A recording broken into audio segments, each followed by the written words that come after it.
Kari Shalom, bien-aimés, grâce et paix à vous au nom de notre Seigneur Jésus-Christ. Bienvenue au laboratoire de Christ. C'est le frère Raphaël à votre service. Nous sommes en train de voir les avantages, les privilèges que nous avons quand nous sommes nés de nouveau. Ou alors, que gagne-t-on à être né de nouveau, à être born again? Et nous avons commencé avec la nécessité de naître de nouveau. Ensuite, nous avons vu comment est-ce qu'on est de nouveau. Et à présent, nous parlons de ces privilèges, de ces avantages que nous avons en tant que nés de nouveau.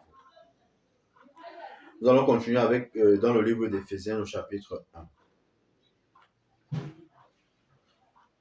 Je vais lire à partir du verset 3. Loué soit Dieu, le Père de notre Seigneur, Jésus le Christ, car il nous a comblés des bénédictions de l'Esprit dans le monde céleste, qui toutes sont en Christ. D'autres versions disent que je rends grâce à Dieu qui nous a bénis de toutes sortes de bénédictions spirituelles dans les lieux célestes en Christ Jésus. Une fois que je suis né de nouveau, je suis comblé des bénédictions de l'Esprit. Maintenant, la vérité c'est que quand j'ai cru, j'ai toutes ces bénédictions, tout ce que nous venons de voir, la sainteté, la pureté, comment nous sommes réconciliés, la paix. Nous avons tout cela. Mais une fois de plus, pour manifester ça, il faut déjà qu'on sache, il faut déjà qu'on soit enseigné et surtout qu'on accepte ça pour pouvoir même manifester la vie de Dieu. Il nous a comblés des bénédictions de l'Esprit dans le monde céleste. Donc nous ne manquons de rien, bien aimé, en ce qui concerne les bénédictions de l'Esprit.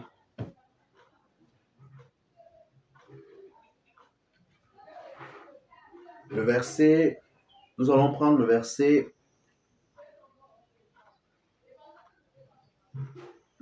13.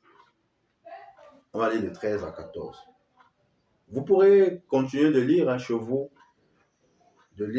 également. Le verset 13. Et en Christ, vous aussi, vous avez entendu le message de vérité, cet évangile qui vous apportait le salut. Oui, c'est aussi en Christ que vous qui avez cru, vous avez obtenu de Dieu l'Esprit Saint qu'il avait promis.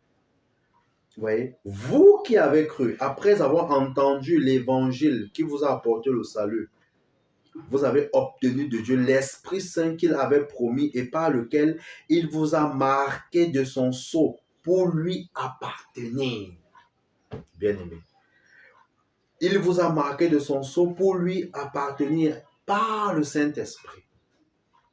Je voudrais faire un rappel, c'est que dans l'Ancien Testament, lorsque un roi signait un décret, il y avait son sceau à la fin du décret. Le sceau qui était son cachet, pour montrer que ce décret venait de lui. Et la Bible nous fait comprendre que quand il avait signé un décret et a posé son sceau ou son cachet, c'était irrévocable. Plus rien d'autre ne pouvait être fait. Plus rien d'autre. On ne pouvait pas annuler cela. Parce qu'il y avait déjà son cachet. Imaginez-vous un humain. Maintenant, Dieu, notre Père, nous dit qu'il nous a marqués de son sceau pour montrer la différence entre ceux qui croient en lui et ceux qui ne croient pas en lui. Il a mis son cachet sur nous. Nous avons l'empreinte de Dieu sur nous. Qui peut venir enlever cette empreinte-là? Rappelez-vous la Pâque dans Exode 12, la nuit où Moïse doit faire sortir le peuple d'Égypte, le peuple d'Israël de l'Égypte, où Dieu demande de tuer un agneau et de mettre le sang sur les linteaux des portes. Et que l'ange de la mort, quand il devait passer l'exterminateur, il devait traverser toutes les portes où il y avait le sang. Il était intouchable. intouchables parce qu'ils avaient la marque. Maintenant, nous avons la marque de Dieu, l'empreinte de Dieu, le cachet de Dieu par le Saint-Esprit, bien-aimé. N'est-ce pas un privilège, n'est-ce pas un avantage énorme? Quelle autre preuve vous voulez, bien-aimé?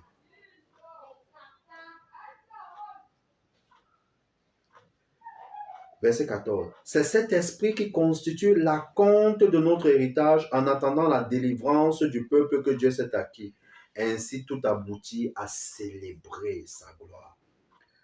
La Bible dit, c'est cet esprit qui constitue la compte de notre héritage. D'autres versions disent le gage, la garantie.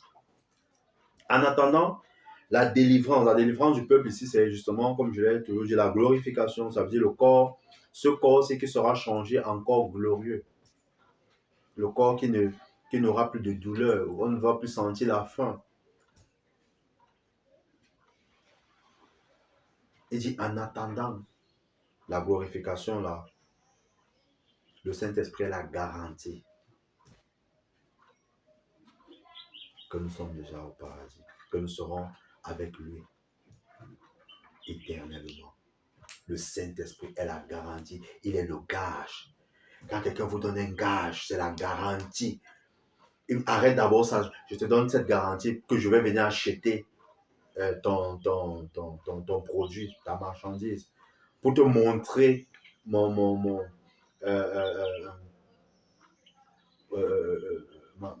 la bonne motivation, alors pour te montrer la sincérité, que je suis sincère, je suis sérieux, je te donne d'abord ça en gage. C'est la garantie que je vais venir. Le gage, le Saint-Esprit. Hébreux chapitre 10. Hébreux chapitre 10.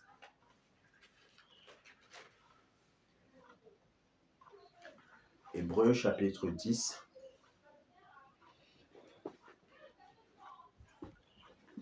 Hébreux chapitre 10, nous allons lire à partir du verset 10. Et c'est en raison de cette volonté de Dieu que nous sommes purifiés du péché, grâce au sacrifice que Jésus-Christ a offert de son propre corps une fois pour toutes. Tout prêtre se présente chaque jour pour accomplir son service et offrir souvent les mêmes sacrifices qui, cependant, ne peuvent jamais ôter les péchés. Rappelez-vous, dans l'Ancien Testament, le sacrifice ne n'ôtait pas le péché, il couvrait. Verset 12. Le Christ, lui, a offert un sacrifice unique pour les péchés, valable pour toujours, bien-aimé. Valable pour toujours, et il siège à la droite de Dieu, où il attend désormais que Dieu mette ses ennemis comme un escabeau sous ses pieds, ou en d'autres termes, un marchepied. Verset 14. Par une offrande unique, une seule offrande, en effet, il a rendu parfait. Il a rendu parfait pour toujours ceux qu'il purifie du péché. C'est là ce que le Saint-Esprit nous confirme de son côté. Oh, bien-aimé. Par une offrande unique, en effet, il a rendu parfait pour toujours ceux qu'il purifie du péché. Et c'est là ce que le Saint-Esprit nous confirme de son côté. Car il dit d'abord, mais voici quelle alliance je vais établir avec eux. Après ces jours-là, dit le Seigneur, je placerai mes lois dans leur cœur et je les graverai dans leurs pensées. Puis il ajoute, verset 17, je ne tiendrai plus compte ni de leurs péchés, ni de leurs fautes. Verset 18, or, lorsque les péchés ont été pardonnés, il n'est plus nécessaire de présenter une offrande pour les ôter. Ça veut dire que Jésus-Christ ne va plus mourir une seconde fois pour les péchés. Il est mort une fois pour les péchés. Une fois. Et la Bible nous fait comprendre que, au verset 14, que par cette unique offrande, il a rendu parfait pour toujours. Bien-aimés, vous êtes parfaits. Dieu vous a rendu parfait. Et je vais encore préciser, mais pour que cela soit manifeste, pour que cela soit visible aux yeux même des hommes, il y a un processus. Ça, c'est autre chose. Nous le verrons par la grâce de Dieu. Comment manifester, comment vivre la vie de Dieu. Mais à la base, bien aimé, Par une offrande unique, en effet, il a rendu parfait pour toujours ceux qu'il purifie du péché. Et le verset 16 à 17, il rappelle les paroles des prophètes. Ézéchiel a dit, dans Ézéchiel chapitre 36, il a dit, je mettrai mes lois dans leur cœur, dans leurs pensées. Je ne tiendrai plus compte ni de leurs péchés, ni de leurs fautes. Je ne tiendrai plus compte. Justement parce que le sacrifice de Jésus qui s'en a lavé a purifié tout cela. Or, lorsque les péchés ont été pardonnés, il n'est plus nécessaire de présenter une offrande pour les États. Alléluia. Restez connectés pour la fin de la vidéo sur ce thème. Que gagne-t-on